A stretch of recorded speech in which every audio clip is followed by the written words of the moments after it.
Bonjour, enfin du soin, seconde partie. On continue notre petite aventure qu'on a attaquée de façon très simple en partant d'un préalable.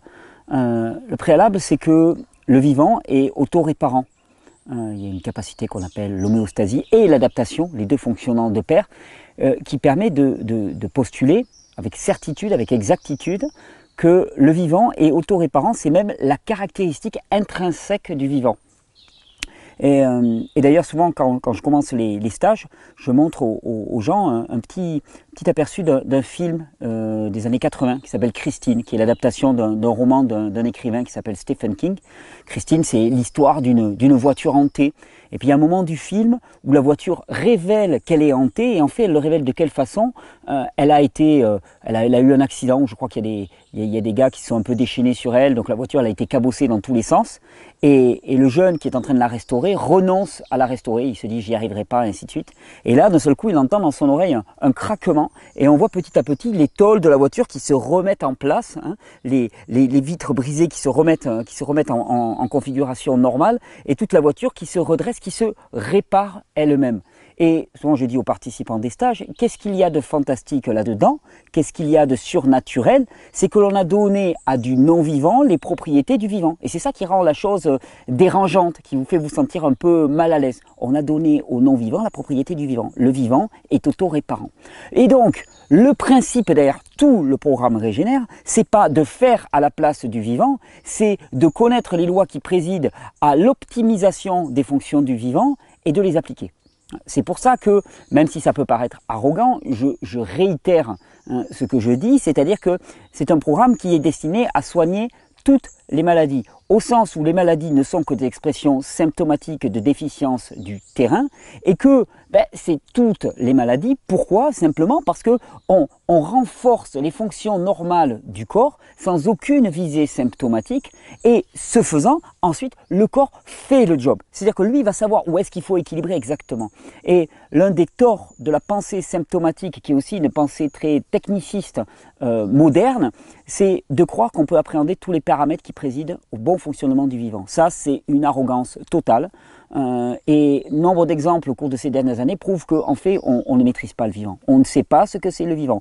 On peut définir ses besoins, on peut définir les grands systèmes et leur fonctionnement, mais de là à les comprendre dans son infinitissimation, d'aller comprendre dans les détails le fonctionnement du vivant, il faut oublier. Dans le programme que je vous propose, il ne s'agit pas de rentrer dans les détails du fonctionnement du vivant, il s'agit de comprendre quels sont les besoins vitaux de l'organisme. Et lors de la précédente vidéo, eh bien, on avait insisté sur deux besoins vitaux. Si on reprend une analogie très simple avec une automobile, la source électrique, la batterie, le carburant. Et se rendre compte que la plupart du temps, bon nombre d'entre nous ne fonctionnons pas de manière adéquate, donc présentons des symptômes, ces symptômes étant des signaux qui apparaissent sur le tableau de bord pour nous dire il y a un problème, ça ne va pas, donc ces signaux étant bienvenus, la douleur étant un signal, même la paralysie est un signal, tout ça ce sont des signaux, ce ne sont que des symptômes. Alors on va me dire, oui mais Thierry, tu ne peux pas dire qu'un cancer, ce n'est qu'un... Mais oui, un cancer, ce n'est qu'un symptôme, c'est une manifestation symptomatique d'une situation dégradée de l'état du terrain.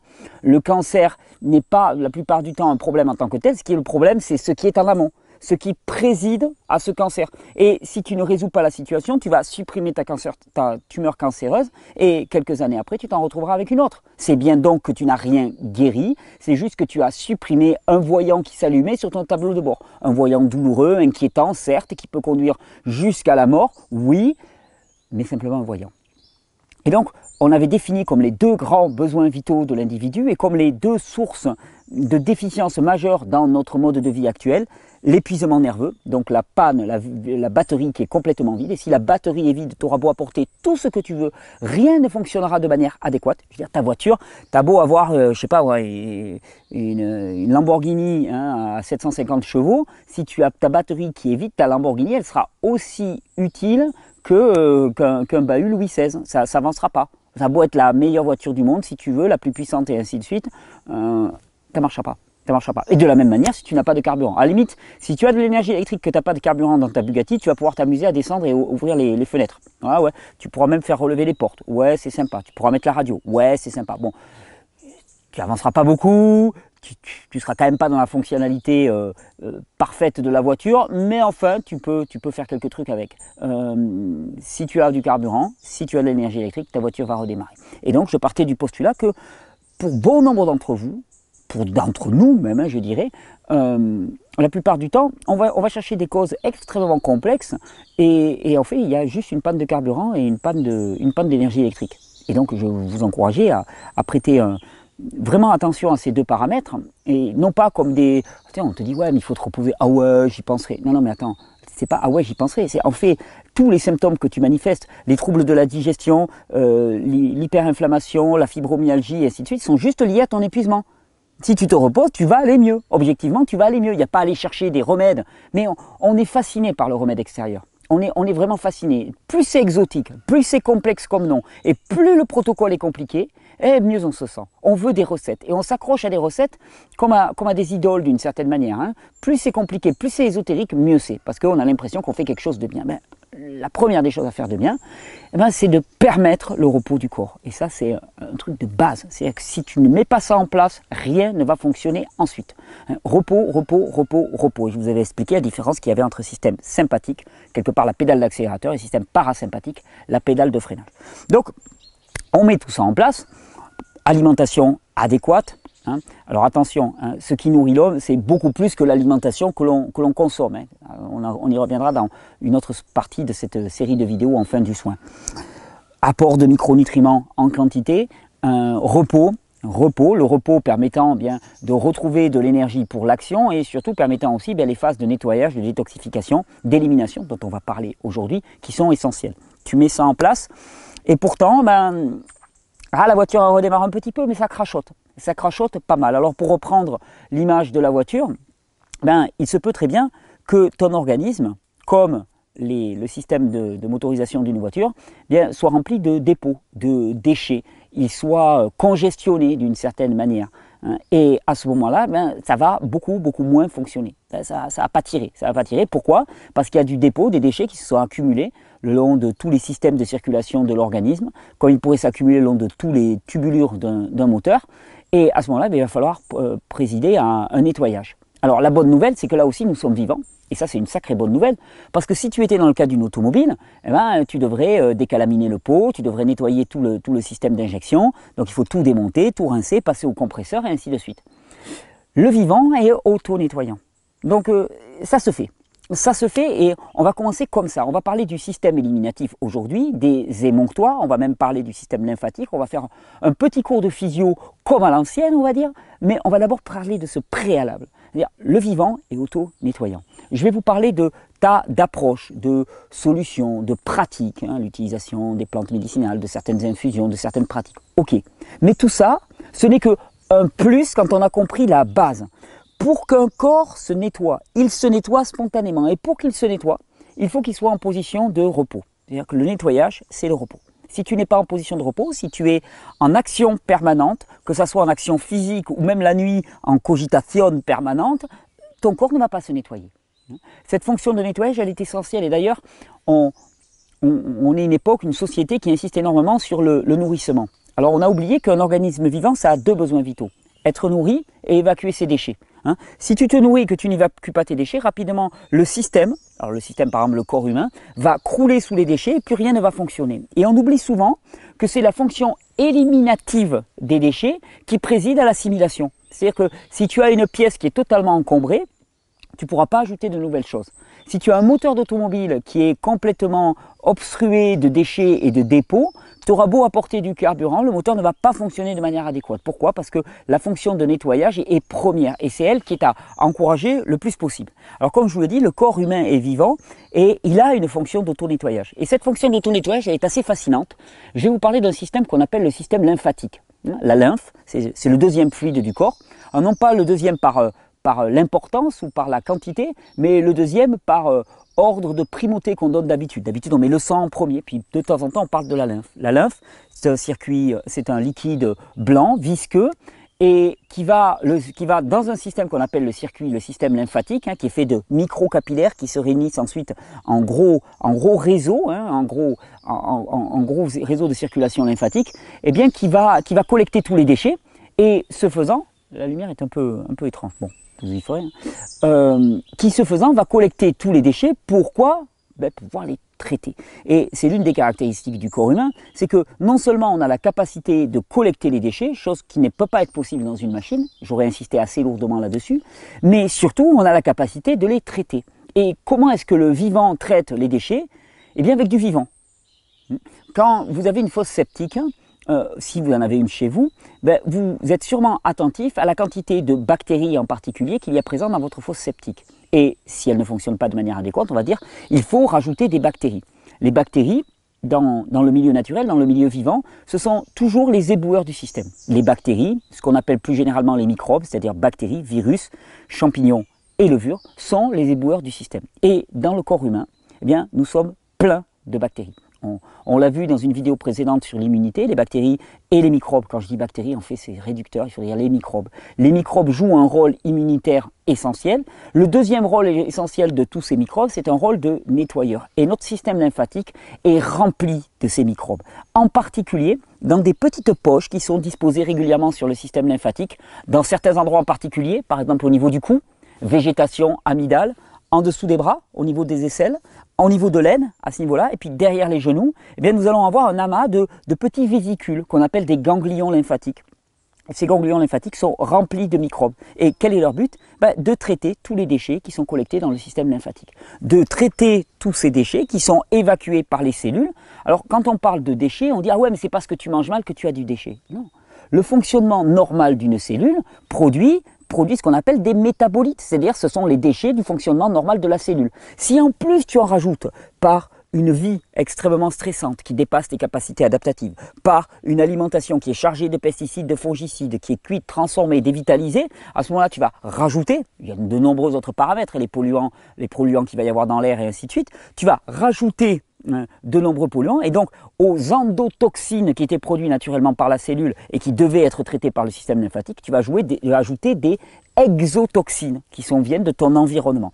Et là, le système lymphatique, il va peiner. Il va peiner pour traiter tous ces déchets, surtout que le système lymphatique les collecte, il les traite, ça donne une intelligence au système lymphatique.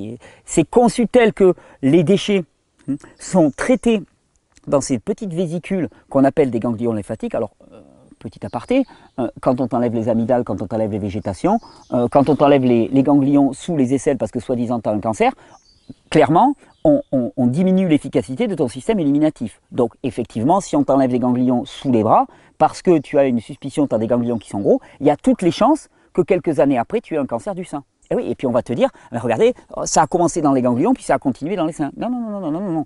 Ton système ganglionnaire manifestait de façon symptomatique qu'il était saturé, d'où inflammation, ça grossissait, c'était douloureux. Il manifestait de façon symptomatique que c'était congestionné. Tu as bousillé le voyant qui t'indiquait qu'il y avait un problème, ou tu as laissé bousiller le voyant qui t'indiquait qu'il y avait un problème, et donc le problème, il s'est étendu. Et là où c'était simplement localisé dans le système lymphatique, ensuite c'est au niveau des tissus. Tout cancer démarre d'abord dans le système lymphatique. Tout état de congestion dans le corps démarre d'abord dans le système lymphatique. Et donc ces déchets sont traités dans le système lymphatique et ensuite, ensuite quand ils passent à proximité d'organes qu'on appelle les émonctoires, qui sont les portes de sortie vers l'extérieur, ils vont être évacués dans le milieu extérieur. Et là, on y est. Quand votre système est congestionné, la meilleure des choses à faire, ça va être de favoriser tout le travail du système lymphatique, on va voir tout de suite pour comment, et ensuite favoriser le travail des émonctoires. Les émonctoires principaux, ils sont au nombre de 4. Les reins, situés à ce niveau-là, on les situe toujours trop bas, les reins ils sont vraiment juste, quand vous sentez votre cage thoracique à l'arrière, ils sont situés assez haut. Et nombre de personnes qui ont mal au dos ont simplement mal aux reins, parce que les reins travaillent trop, mal, ils ne sont pas alimentés de manière correcte. Et la filtration ne se fait pas de manière correcte. Donc les reins, le côlon, qui est une partie des intestins, qui est la partie éliminative des intestins. Je vous encourage à aller regarder des planches d'anatomie. Vous tapez côlon, vous regardez un petit peu comment c'est fait. Donc les reins, le côlon, les poumons, qui sont une surface d'échange extraordinaire et qui permettent beaucoup d'élimination, et la peau, plus grande surface d'échange de notre organisme. Ces 4 organes sont appelés des émonctoires. Pourquoi? Parce qu'ils vont permettre que les déchets qui ont été traités dans le système lymphatique ensuite soient évacués dans le milieu extérieur. Et si ces organes ne fonctionnent pas de manière adéquate, alors à ce moment-là, l'élimination ne se fait pas de manière correcte, le système lymphatique se congestionne, rapidement les cellules ne peuvent plus faire sortir leurs déchets dans le milieu lymphatique et tout le système est totalement bloqué. À ce moment-là, tu auras beau apporter un carburant d'excellente qualité, la capacité assimilative de ton système sera extrêmement minorée et plus rien globalement ne va fonctionner. Alors, toute expérience de régénération du corps va passer obligatoirement par une activation forte de tout le système éliminatif. Pour faire le ménage, des années et des années que ça s'accumule et qu'on laisse peu de temps pour éliminer. Parce qu'il ne faut pas croire qu'il faut manger cru, entre guillemets, pour que l'élimination se fasse. Dès que tu te reposes, dès que tu es au repos, l'élimination se fait. D'ailleurs, c'est ce qui explique que souvent les gens, quand ils se réveillent au petit matin, ils ont les yeux gonflés, il y a de l'œdème un petit peu partout dans le corps. L'œdème, la rétention d'eau étant un moyen de diluer les produits toxiques qui sont en circulation dans le sang et dans la lymphe, donc ils sont en train d'être traités. Ils ont une haleine qui est souvent très chargée. Tout ça, ça signale que nous sommes en pleine phase de nettoyage. Et la première chose qu'ils font, tu te lèves le matin, tu commences à manger. Là, hop, tu passes en système nerveux sympathique. Pour la consommation, tu commences à t'activer, tu passes en système nerveux sympathique, tu commences à prendre de l'énergie pour ta digestion et patatras, le système de nettoyage s'est arrêté. Donc, toute expérience de nettoyage va passer par un vrai temps de repos. Repos du corps, accorder suffisamment de temps au repos physique, repos digestif, et là on va parler de jeûne, on en parlera dans une prochaine vidéo d'Enfin du soin, on va parler du jeûne de façon exhaustive, mais le repos. Ceci étant placé, ensuite, eh bien, on a des moyens d'aider au fonctionnement de nos émonctoires, les reins, les poumons, le côlon et la peau. Et je vais essayer de les passer en revue, non pas pour vous donner des recettes, mais pour vous montrer un petit peu la palette des moyens que nous avons à notre disposition pour faciliter cette élimination. Et là, je vous rappelle, on n'est pas du tout dans de la guérison de quoi que ce soit, on ne sait même pas quels sont les symptômes du corps que présente la personne. Peu importe, on va le dire, active ton fonctionnement émonctoriel. Pourquoi? Parce que quels que soient les symptômes qui témoignent du dysfonctionnement d'un organe ou ainsi de suite, ou d'une glande, eh bien, à partir du moment où tu vas favoriser l'élimination par les reins, par le côlon, par la peau, par les poumons, je l'ai peut-être déjà cité, par les poumons, par les reins, par la peau et par le côlon, eh bien, à partir du moment où tu vas favoriser le nettoyage, c'est tous tes organes qui vont se nettoyer et en premier lieu, ceux qui ont vraiment besoin de se nettoyer. Un organisme que tu laisses au repos et à qui tu donnes des conditions favorables pour qu'il se nettoie, il va turbiner et il va envoyer à pleine vitesse. Donc, effectivement, tu peux avoir des symptômes liés au nettoyage, à la détoxification et à l'élimination. Il y a un autre principe qu'il faut connaître préalablement, c'est le principe des vases communicants. Globalement, en simplifiant à l'extrême, on peut dire que les émonctoires fonctionnent de manière de vase communicant. C'est-à-dire que ceux qui ne peuvent pas sortir par les reins, va sortir par la peau. Ceux qui ne peuvent... Petit avion qui passe. Même ici, il y a des avions qui passent dans les airs. Pas en sympathie. Ils sont un peu en sympathicotomie certainement là-dedans, à cette vitesse-là. Donc, ce qui ne sort pas par les reins, va sortir par la peau. Ce qui ne sort pas par le côlon va sortir par les reins. Ce qui ne sort pas par les bronches va sortir par le côlon, et ainsi de suite. Et ce qui veut dire aussi, c'est que si à un moment vous avez un émonctoire qui sature, alors comment tu peux savoir si un émonctoire sature? Que simplement, tu commences à avoir une symptomatologie au niveau de cet émonctoire qui est très importante. Symptomatologie. Par exemple, au niveau de ton poumon, tu vas cracher du mucus et cracher du mucus et cracher du mucus et cracher du mucus. À ce moment-là, ça veut dire que ton poumon, il est déjà limite et tu vas avoir intérêt à dériver vers d'autres émonctoires. Et c'est ce qu'on va voir juste après. Ou par exemple, au niveau de tes reins, tu commences à avoir une urine brûlante, une infection bactérienne au niveau de la vessie, ce qui signale que vraiment les déchets sont maltraités, ils n'ont pas le temps de les traiter. À ce moment-là, tu vas avoir intérêt à dériver vers la peau, vers le côlon, vers les poumons. Et donc, jouer des vases communicants, à partir du moment où tu commences à avoir une symptomatologie importante, beaucoup de sorties rouges au niveau de la peau, des boutons, des inflammations, hop, tu dérives vers les reins. Donc, tu vas faire en sorte que la fonction émonctorielle rénale soit activée, et ainsi de suite, avec des vases communicants. On touchera un petit mot d'un autre organe qui n'est pas un émonctoire, mais qui est essentiel lui aussi, c'est le foie, en fin de vidéo, ou peut-être l'objet d'une prochaine vidéo. On va voir. À ce moment-là, il y en aura plus de 6 de vidéos, plus de 5 de vidéos en fin du soin. Mais en même temps, c'est bien, on pose vraiment les bases sur lesquelles on va tous pouvoir s'entendre et pouvoir partir ensemble sur quelque chose de solide pour construire ensuite et renouveler un petit peu notre savoir. Donc, on en est au niveau de nos émonctoires. Comment est-ce qu'on fait pour activer les émonctoires? On va les prendre un par un. Donc, toujours base, repos, repos, repos, repos. Il n'y a que quand vous vous reposez que vos émonctoires vont pouvoir éliminer, se mettre en phase d'élimination. Et d'ailleurs, repos égale élimination égale production de mucus. On va commencer par les poumons, par exemple. Tu me dis, mais comment faire en sorte que les poumons d'une personne qui a beaucoup fumé, qui a respiré dans des atmosphères qui étaient particulièrement polluées, se nettoient?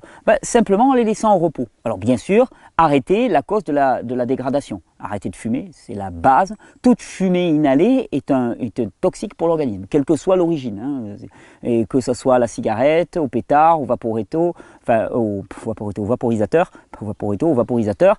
Je veux dire, globalement, même s'il y a des degrés de pathogénicité qui sont moindres, ça reste quelque chose qui n'est pas fait pour entrer au niveau des poumons. Donc déjà, arrêter d'agresser les poumons avec toutes ces fumées, c'est la base. Ensuite, tu vas pouvoir, par le repos et par le jeûne, favoriser l'expectoration, la sortie de mucus. Et souvent, dès qu'on se met en jeûne, si on a la zone des poumons qui est particulièrement congestionnée, vous allez voir, ça sort, et ça sort, et ça sort, et ça sort. Et on crache, on peut cracher des glaires très épaisses, voire des glaires sanguinolentes, ce qui signale un gros travail de nettoyage au niveau des poumons. Ensuite, au niveau des poumons, on a quelques plantes qui vont pouvoir nous aider au niveau phytothérapie, qui sont vraiment intéressantes pour favoriser l'expectoration. Je pense au fenugrec et au bouillon blanc. Le bouillon blanc que j'utilise souvent avant le fenugrec parce qu'il a un côté émollient, c'est-à-dire qu'il va ramollir, fluidifier les mucus. Et ensuite, le fenugrec qui va avoir un côté expectorant. J'ai amené derrière moi quelques petits mélanges de plantes. Par exemple, il y a un mélange qui s'appelle Pulmo. Chez Régénérescence, qui est directement au niveau des plantes médicinales, indiqué pour cette utilisation, qui va contenir, de mémoire, bouillon blanc, de l'aulnay, de l'hydrasse du Canada, du cordyceps, donc un champignon qui a une action très favorable sur l'immunité, du fenugrec et de l'eucalyptus. Et donc tout ça va favoriser à la fois le côté émollient, fluidification des mucus et expectoration pour toutes les personnes qui sont congestionnées.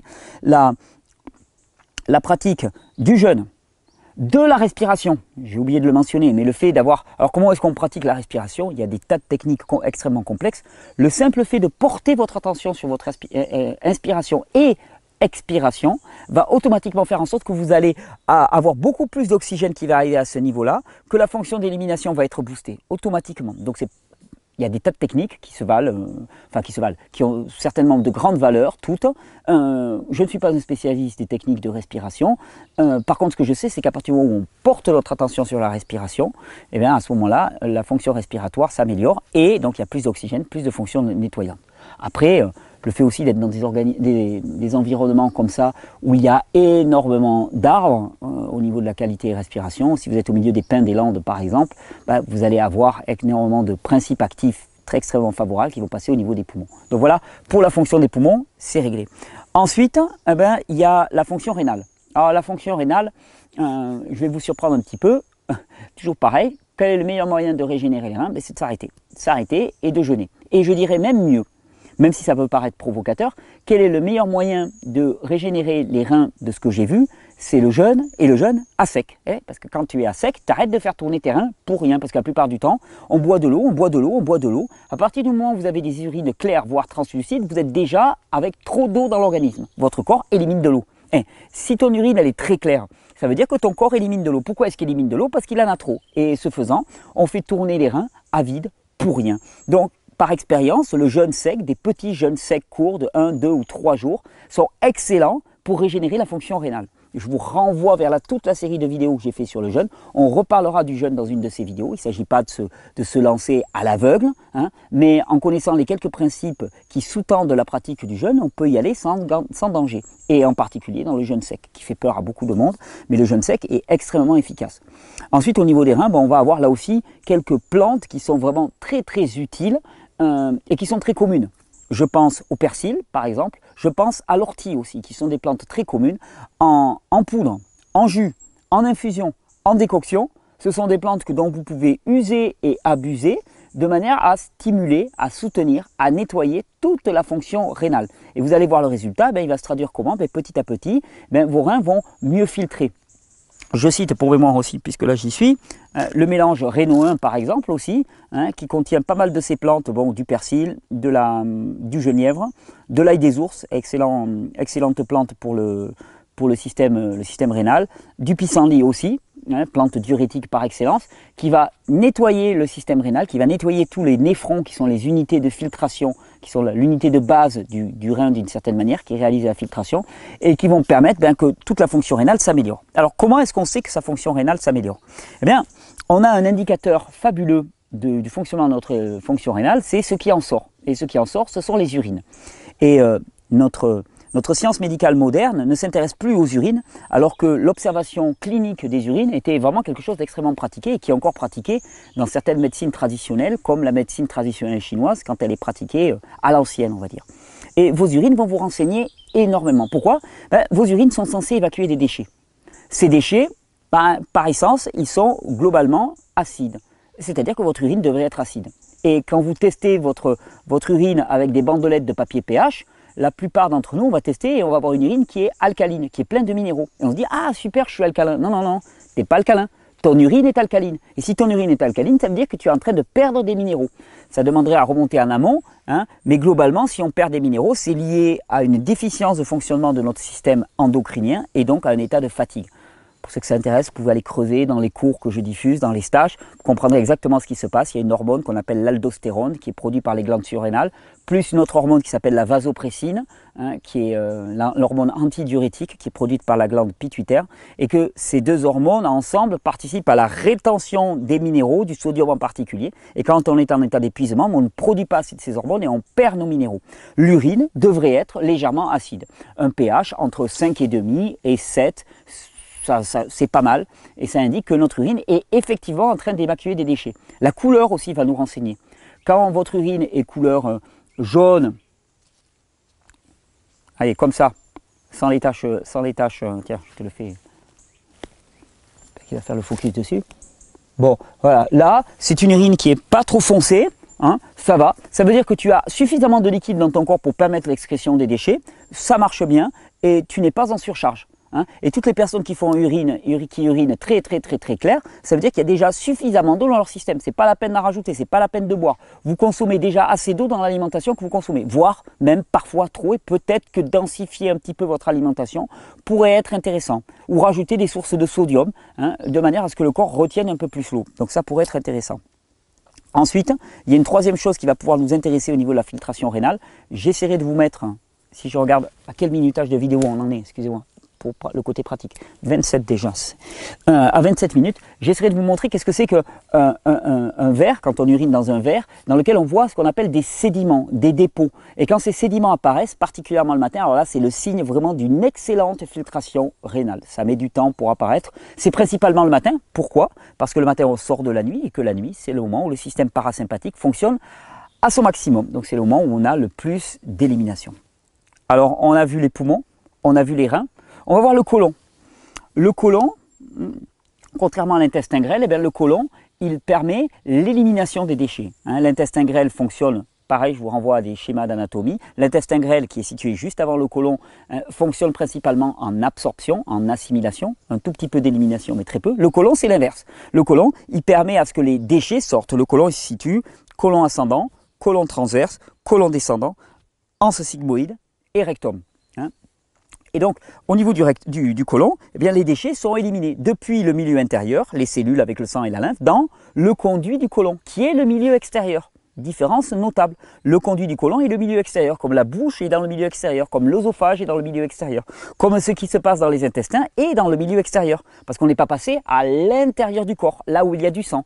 Il n'y a pas de sang dans votre côlon normalement. Par contre, vous allez remarquer que c'est le milieu extérieur intérieur. Ce que je veux dire par là, c'est que ce n'est pas tout à fait le milieu extérieur. Il manque à ce que ça chemine pour arriver à l'extérieur. Et c'est bien le problème.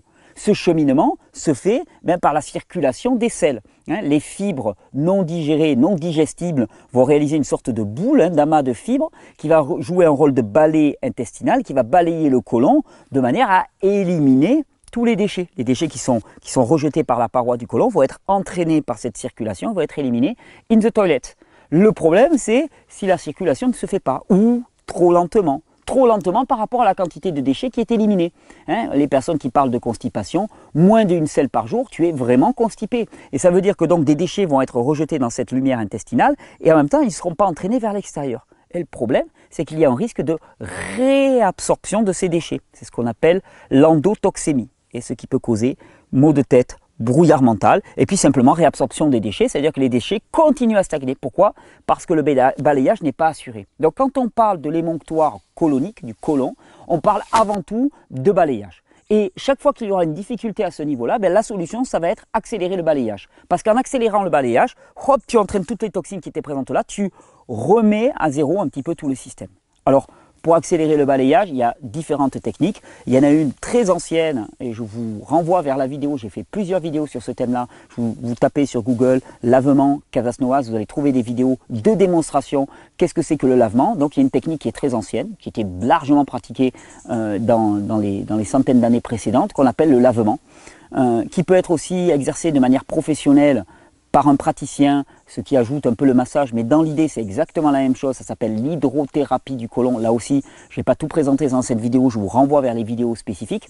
Et le lavement fait à la maison, très simplement, une poche à lavement, ça vaut 10-15 € une poche à lavement, un petit matelas, une petite natte de camping par terre, un peu d'eau, une toilette à proximité, et tu peux pratiquer le lavement. Et le lavement, qu'est-ce qu'il va faire? Il va vider tout l'ensemble du côlon, il va entraîner toutes les matières et ce faisant entraîner toutes les toxines. L'hydrothérapie du côlon va faire la même chose, sauf qu'il y a un praticien qui va te masser en même temps, ce qui favorise, ce qui va améliorer, qui va potentialiser cette action-là encore. Donc première des choses, favoriser le balayage avec ces techniques de lavement et d'hydrothérapie. On peut les favoriser aussi en utilisant des plantes médicinales. Il y en a plusieurs qui ont une action extrêmement favorable. Je pense à la mauve que vous pouvez trouver dans vos jardins. La mauve est une excellente plante qui va être adoucissante et qui va faciliter la circulation. Vous pouvez la mettre en jus, elle va avoir un côté un peu gluant dans le jus, n'en mettez pas trop, sinon ça va faire un peu bave d'escargot, mais elle donne un très très bon goût. Il y a une autre plante aussi qui est très intéressante en jus, c'est l'épinard, qui contient un acide qu'on appelle l'acide oxalique. Et l'acide oxalique a pour fonction de favoriser le péristaltisme intestinal. Alors attention, ne pas abuser non plus, parce que, à contrario, l'acide oxalique, pour les personnes qui ont des difficultés d'élimination des acides, s'il y en a trop régulièrement tous les jours, ça peut poser des problèmes d'accumulation acide. Donc, comme je le dis souvent avec les plantes vertes, dans les jus en particulier, variez, tournez, changez régulièrement et ne stagnez pas sur une seule plante. Donc, mauve, jus d'épinard qui va être extrêmement favorable, le jus de carotte, le jus de pomme vont aussi avoir des côtés extrêmement laxatifs, adoucissants pour toute la paroi intestinale. Là aussi, il y a des mélanges de plantes intestinales. Hop, je les ai pas par là. Je les ai là. Intestinal 2 et intestinal 3 par exemple, qui vont être des mélanges qui contiennent une plante qu'on appelle la Cascara sagrada. Cascara effectivement dans celui-là. Cascara aussi dans celui-là. La différence étant la puissance du mélange. Le mélange 2, il est pour les gens qui sont pas vraiment constipés, ça va favoriser le nettoyage et ça va vraiment aller prendre tous les déchets qui étaient stagnants, qui étaient restés depuis longtemps et qui sont souvent pas éliminés de façon quotidienne. Intestinal 3, c'est pour ceux qui commencent à être constipés et là à ce moment-là, il y a un peu plus d'aloe vera par exemple qui va avoir un côté laxatif, il y a de l'orme qui a un côté laxatif aussi et les quantités de cascara sont plus importantes. Dans les deux cas, le but c'est de réaliser un véritable balayage intestinal. C'est du balai intestinal en tant que tel et ça va nettoyer, passer un coup de nettoyeur depuis le début de ton système digestif, on va parler de l'intestin grêle, jusqu'au rectum. Tout ça, ça va être flushé comme disent les Américains, donc ça va être lavé directement dans les toilettes. Et c'est une formidable aide pour favoriser l'élimination des toxines. On va pouvoir citer aussi de mémoire l'utilisation du psyllium. Le psyllium, c'est l'enveloppe externe d'une graine de plantain, le plantago, c'est plantago, je ne sais plus quoi, en tout cas une plante de la famille du plantain.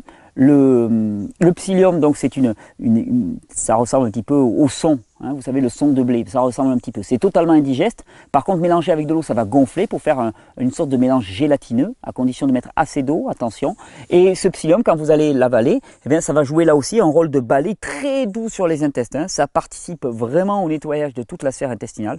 Vous trouverez facilement du psyllium sur Internet ou sur la boutique Régénérescence. Il y en a sur ces deux boutiques, enfin sur toutes les boutiques globalement. Il y a pas mal de spécialistes du psyllium en France qui pourront vous produire du psyllium de très bonne qualité. Et là aussi, l'utilisation du psyllium, plus les mélanges de plantes, plus la pratique du lavement, c'est à même d'activer tout le fonctionnement émonctoriel des intestins. Et ensuite, on va parler de la peau. Alors, la peau, c'est un émonctoire particulier, parce que c'est un émonctoire qu'on voit. Autant les reins, les intestins, tu peux être complètement bloqué à ce niveau-là, avoir une infection urinaire, personne ne s'en rend compte. Mais dans notre civilisation qui est obsédée par la symptomatologie et par l'apparence, au niveau de la peau, ça craint plus.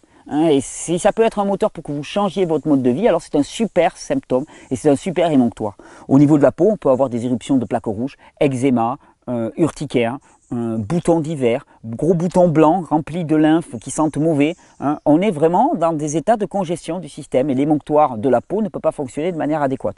Alors la première des règles, c'est mettre au repos tout l'organisme, diète, repos digestif. Vous allez voir déjà que il y a beaucoup moins de choses qui vont sortir par la peau. Ensuite, on s'est rendu compte qu'en activant le fonctionnement rénal, ça permet de dériver notoirement ce qui sortait par la peau et d'alléger la fonction émonctorielle de la peau et d'avoir une diminution des symptômes parce que tout le reste est dirigé vers les reins. Donc ça, vraiment intéressant. Au niveau de la peau, deux remarques aussi. La qualité des produits que vous allez utiliser sur votre peau va déterminer beaucoup du comportement de votre peau. Et oui, parce qu'on a oublié, la peau, comme les intestins, comme la muqueuse des poumons, c'est une surface d'échange dans l'organisme. C'est-à-dire que ça fonctionne autant en élimination qu'en assimilation. Tout ce que tu mets sur ta peau, ça passe dans la circulation générale. Donc, toutes les crèmes cosmétiques que tu vas pouvoir utiliser, y compris les crèmes bio, elles ne sont bonnes pour ta peau que si tu peux les avaler. Et vous verrez que la plupart ne passent pas ce test minimal. Et si en plus tu utilises des savons ou des produits qui sont antibiotiques, antifongique, autant te dire que tu es en train de détruire l'immunité et surtout tous ces micro-organismes qui sont à la surface de ta peau pour nettoyer et digérer les déchets. On ne pense pas aux microbes en ce terme-là. On a l'impression que ce sont toujours des choses qui sont gênantes. Non, nettoyage des déchets directement au niveau de la peau, rôle immunitaire, rôle de nettoyeur. Donc la première des choses à faire, c'est faire jeûner sa peau.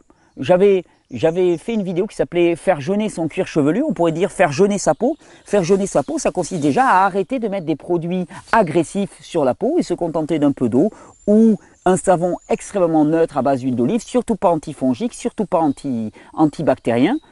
Mais le mieux, ça serait pendant un temps rien du tout. Et puis utiliser par exemple des produits naturels que la peau peut assimiler comme l'huile de coco, les huiles diverses, les jus de légumes, les rondelles de concombre, autant de produits qui ne vont pas altérer la faune microbienne de la peau. Ensuite, au niveau de la peau, il y a une pratique qui est extrêmement vertueuse. J'ai fait là aussi une vidéo là-dessus, donc je vous renvoie là-dessus, qui s'appelle le brossage à sec de la peau. Ça consiste à prendre une brosse en fibre d'agave. Alors, toutes ne sont pas en fibre d'agave, je vous recommande vraiment celles qui sont en fibre d'agave. Il y en a une qui s'appelle Natura Prima, je crois, de mémoire, que vous trouverez aussi sur la boutique, vous trouvez aussi ailleurs sur Internet. Et cette brosse en fibre d'agave, elle a la propriété de durer très longtemps, elle est assez dure et elle permet de brosser la peau à sec, non pas sous l'eau. Et vous allez voir que quand vous allez brosser votre peau à sec, si vous êtes en pleine lumière, vous allez voir des tas de peaux mortes qui partent. Et ces peaux mortes, une fois qu'elles sont parties, ça libère la fonction émonctorielle de la peau parce que les pores de la peau vont pouvoir mieux faire sortir les produits toxiques. Alors effectivement, ça peut aussi se traduire pendant un temps par une augmentation des symptômes. Et oui, il y en a plus qui sortent par la peau. C'est là où la stratégie de dérivation va pouvoir jouer son rôle. Je cite aussi pour mémoire sauna, hammam, qui permettent là aussi d'élargir les pores, d'augmenter le métabolisme avec l'élévation de température et donc de permettre plus de sortie de toxines au niveau de la peau. Qui dit sortie de toxines par les émonctoires, dit obligatoirement d'abord que ces toxines elles ont été collectées par le système lymphatique. Et le système lymphatique, il a une particularité, il n'est pas comme le système circulatoire sanguin. La lymphe ne bouge pas d'elle-même. Elle a besoin de mouvement pour circuler. Donc là, on va parler automatiquement d'activité physique, de mouvement. Alors, non pas dans une activité spécialisée particulièrement, mais plutôt du mouvement au quotidien. Le mouvement est essentiel pour faire fonctionner ton système lymphatique. Au niveau des activités physiques, quand même, il y en a deux qui sont extrêmement favorables au fonctionnement du système lymphatique. Première, c'est la course à pied. Et deuxième, moins traumatisant et encore plus spécifique, c'est la pratique du trampoline. J'ai parlé pas mal du trampoline. Je vais vous remettre quelques vidéos qu'on a enregistrées en fin d'été avec Marie de Bellicon sur la pratique du trampoline, particulièrement pour les gens en épuisement chronique, et voir comment pour les gens déprimés en épuisement chronique, le trampoline pouvait avoir une action extrêmement favorable. Je vous les mettrai peut-être dans cette série en fin du soin. Mais la pratique du trampoline, de la marche, de la course à pied sont à même d'activer la circulation du système lymphatique. Là aussi, il y a des plantes qui ont une action extrêmement favorable parce qu'elles sont astringentes et donc elles vont tirer. Vous savez, l'astringence, c'est ce qui fait que quand vous l'avez en bouche, ça sèche la bouche un petit peu, comme la peau du kaki quand elle n'est pas mûre. Ça sèche la bouche un peu et vous parlez un petit peu comme ruminer. Hein. Ça tire comme ça. Hein. Ben, quand ça tire comme ça c'est l'astringence. Et l'astringence, ben, ça resserre les tissus et ça tire. Alors vous avez une plante qui est particulièrement astringente, c'est le plantain. Là aussi, vous prenez une bonne petite botanique, vous allez voir le plantain, on en trouve dans tous les prés. Il y a du plantain lancéolé, du plantain majeur, du plantain corne de cerf. Tous sont extraordinaires pour l'activation du système lymphatique. Vous pouvez mettre une petite poignée de plantain dans vos jus, vous verrez que chaque fois, ça rajoutera. Un peu de gaillet gratteron aussi, plante médicinale qu'on trouve très facilement. Vous savez, c'est une plante qui se prend sous forme de liane, qui a la propriété d'avoir des petites feuilles, on dirait presque des épines, ces feuilles, qui sont verticillées, c'est-à-dire qu'elles sont toutes accrochées à la même base, et qui va s'accrocher un peu partout. On l'appelle gratteron parce que ça s'accroche au t-shirt. Hein. Vous savez, quand vous voyez une espèce de liane dans la nature, avec 5 petites feuilles qui ressemblent presque à des épines hein, et qui s'accrochent un peu partout, c'est du gaillet gratteron. Vous pouvez la collecter, vous allez voir dans une botanique, c'est du gaillet gratteron. Pareil, dans les jus, en infusion, extrêmement favorable. J'ai amené aussi mélange lympho 1 et lympho 2, qui contiennent d'ailleurs du gaillet gratteron, toutes les deux. Gaillet, plantain, échinacée, fenugrec, bardane, très intéressant pour l'activation. Pour l'autre, gaillet, lapacho, échinacée, arpagophyton, fenugrec, hein, avec des quantités un petit peu augmentées. Lympho 1 qui va avoir une action moyenne sur le système lymphatique. Lympho 2 qui va vraiment aider hein, à drainer ce système lymphatique. Pour toutes les personnes qui ont des troubles congestion au niveau du système lymphatique, ça va être particulièrement intéressant. Hein. Toutes celles qui ont des ganglions qui commencent à gonfler, en utilisant particulièrement des plantes qui vont activer la circulation lymphatique, vous allez mieux répartir la charge toxique sur les différentes zones ganglionnaires du corps. Et au lieu que tout soit situé à ce niveau-là, ça va se répartir ici et ici aussi, ce qui a un intérêt avéré. Et le mouvement va participer aussi. Donc, on a parlé dans cette vidéo, je me réserve le foie pour une prochaine vidéo. On fera peut-être une toute petite vidéo. On ne l'a jamais fait le foie peut-être, on n'a jamais parlé vraiment du foie. Ou si on a fait une vidéo, on en parlera rapidement dans la prochaine vidéo, parce que celle-là va être sinon un peu trop longue. Je regarde où on en est. Mais qu'on ne fait pas de cut. Ouais, 41 minutes. Alors, je voulais quand même citer pour mémoire, je voulais citer des tas de plantes, de mélanges. Vous pouvez me dire, oh, ça fait beaucoup, on ne sait pas comment les prendre et ainsi de suite. Il y a un mélange moi que j'aime énormément parce qu'il dit et il fait ce qu'il dit, qui s'appelle pure élimination. Pure élimination, c'est un mélange qui va viser la sphère rénale, pulmonaire, de la peau, du côlon et du foie aussi. Hein, et qui va favoriser tout le fonctionnement de tous ces organes. Et souvent, moi, quand je pars en voyage, j'ai toujours une boîte de pure élimination. Et si moi, je sens un petit moment où je sens que ça commence à congestionner, fatigue, stress, alimentation qui n'est pas toujours ce que j'ai l'habitude d'avoir, hop, quelques gélules de pure élimination et ça repart immédiatement. Ça active le fonctionnement émonctoriel, c'est juste excellent et très efficace. Et ça ne se substitue pas exactement. Si on veut avoir une action plus forte, mieux vaut les prendre de façon séparée. Mais c'est un bon petit pack hein, qui va tout faire. Puisqu'on y est, je ne vais pas prendre de retard dans ma série. Vous avez du temps? Ça va, moi je suis bien, là, je suis sous les noisetiers, tout va bien. Belle petite couleur d'automne, j'espère que vous les appréciez aussi. On va parler quand même du foie. Hein. Le foie, c'est le plus gros organe de l'organisme. Et quand vous regardez comment est constitué le foie, vous allez voir qu'il est constitué comme un magnifique filtre. La surface d'échange dans le foie est extraordinaire. Le foie, c'est le plus gros organe de l'organisme et ce n'est pas un émonctoire. Parce qu'il n'y a pas de sortie à l'extérieur. Par contre, il faut savoir que le foie, chaque fois que le sang circule, il passe par le foie automatiquement. Et le foie va avoir énormément de rôles, des rôles de stockage, bien sûr, des rôles de filtration aussi, et des rôles de détoxification essentiels. Par contre, il ne fait pas sortir les déchets dans l'organisme, donc on ne peut pas appeler ça un émonctoire. C'est-à-dire que les déchets, une fois qu'ils sont traités par le foie, ils vont devoir être éliminés quand même par les émonctoires. Mais le foie est un organe essentiel parce qu'il joue un rôle de détoxification du sang. Et quand votre sang est intoxiqué, c'est les moments où vous vous sentez nerveux, maux de tête, nausées, fatigue, dépression, parasitismes divers, hein. Quand la fonction détoxificatrice du foie commence à être en berne, ce sont tous les symptômes qui peuvent apparaître. Et d'ailleurs, c'est pour ça, je reviens encore une fois à la charge, mais chaque fois qu'on me dit « Ah, j'ai tel et tel symptôme, ça vient de quoi ?» Mais globalement, cibler un organe en particulier, c'est très difficile. On joue aux apprentis sorciers, ça nous rassure, mais on ne sait pas. Par contre, si tu dis « T'as mal à la tête », quelle que soit ta maladie, bon, alors ça vient certainement d'un état de fatigue de ton organisme, d'un dysfonctionnement des émonctoires qui sont saturés et d'un foie qui ne détoxifie pas de manière adéquate. Mais si tu dis ça, quelle que soit la pathologie de la personne, il y a 100% de chances que tu sois dans le vrai. Parce qu'il n'y a pas de symptomatologie, c'est-à-dire qu'il n'y a pas de trouble du terrain dans un organisme qui a sa fonction de nettoyage qui fonctionne de manière adéquate. Si votre aspirateur fonctionne, à ce moment-là, il n'y a pas de raison que votre maison soit encombrée par les déchets. Parce que l'aspirateur fait son travail. On imagine, c'est un aspirateur, maintenant ils en font des automatiques qui se baladent tout seuls dans la maison. Si ton aspirateur fonctionne, il n'y a pas de raison. Si tu as un problème d'accumulation des déchets et des symptômes qui sont liés à l'accumulation des déchets, eh bien, par exemple, imaginons dans ta cuisine, il commence à y avoir des tas de mouches et ainsi de suite qui se développent. Ce n'est pas les mouches le problème. Le problème, c'est que tu as laissé par exemple des détritus alimentaires dans ta cuisine et que les mouches et les moustiques se sont répandus parce qu'il y avait ces détritus alimentaires qui étaient présents là. Si ton système de nettoyage fonctionne, tous ces symptômes n'apparaissent pas.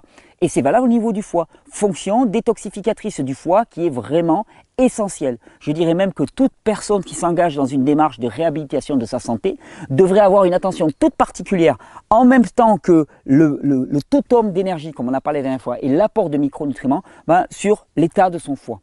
Toutes les personnes qui ont des troubles de santé ont obligatoirement un foie qui est fatigué, qui dysfonctionne, qui est saturé, qui est épuisé, qui est congestionné. Et pour le foie, on a des produits qui sont excellents, en plus bien sûr du jeûne. Et d'ailleurs, les personnes qui sont faibles au niveau du foie, quand elles vont se mettre à jeûner, elles vont commencer à cracher de la bile, de la bile. C'est le foie qui est en train vraiment de, comme une éponge, d'être pressé, pressé, pressé. Et la bile, au lieu de sortir par les voies basses, elle sort par le haut parce que le chemin est beaucoup plus direct. La bile étant relâchée au niveau du duodénum, juste après la sortie de l'estomac, ça va remonter via le pylore, ça remonte et on crache de la bile, de la bile, de la bile en quantité. Si vous jeûnez et qu'il vous arrive ça, ça veut dire que votre foie est un organe qui demande énormément de nettoyage et que votre organisme le place en priorité dès que vous vous mettez à jeûner. Et à ce moment-là, effectivement, le foie va sortir toutes ces toxines. Donc on a des plantes qui vont favoriser ça, en plus du jeûne. Ce sont toutes les plantes qui sont amères en particulier. Donc tout ce qui va avoir de l'amertume dans votre alimentation va y participer. Vous avez aussi le chardon-marie qui est excellent. Vous avez le curcuma qui est excellent pour favoriser le nettoyage hépatique. Vous avez de la betterave, particulièrement en jus, le jus de betterave. Vous faites un jus betterave, curcuma, chardon-marie par exemple, exceptionnel. Ou simplement betterave, curcuma pomme par exemple. L'acide malique qui est présent dans la pomme aide à augmenter le diamètre du canal hépato-biliaire, le canal qui permet de relâcher la bile et ça peut permettre un bon nettoyage du foie.